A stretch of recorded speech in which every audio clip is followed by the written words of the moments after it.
Former Investigative Directorate Against Corruption, that's IDAC head, Advocate Andrea Johnson, is expected to continue her testimony before the Madlanga Commission this morning. Yesterday, she was grilled on IDAC's legal basis for investigating 7 crime intelligence officials, including the head, Dumisani Khumalo. For more on the story, let's cross to SABC News Reporter Canny Maphanga. Canny, good morning to you.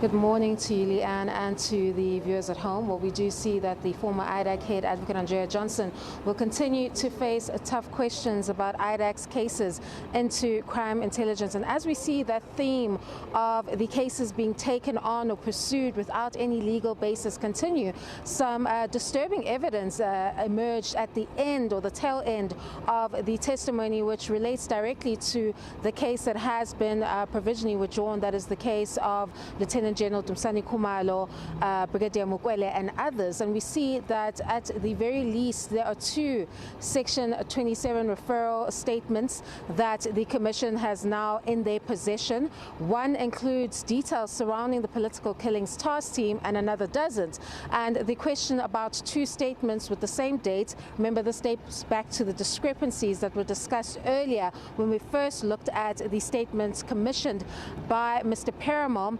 And what emerges is that they possibly could have been statements that were allegedly manufactured or allegedly doctored. And the question is, was this deliberately withheld from the Commission, or are these statements that were alleged to be doctored before the courts?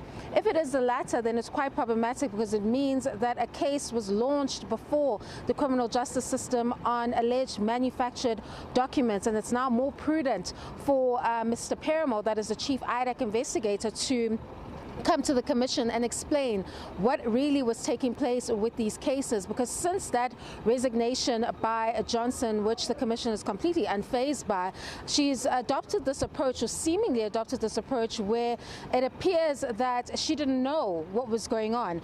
And it's now at the hands of the team that was looking at these cases to explain what really these discrepancies are about, that points to serious misconduct if you look at the actions that were taking place, specifically with Mr. Paramore and these 2 statements. It also comes at a time when Fadio Adams has now opened a case of defeating the ends of justice against these IDAC investigators, accusing them of misleading the probe with that particular information. So now, at the very least, where we are now is looking at the alleged doctoring of documents and what that means for the cases that they took to court. We'll discuss that further in the next hour. Over to you in studio.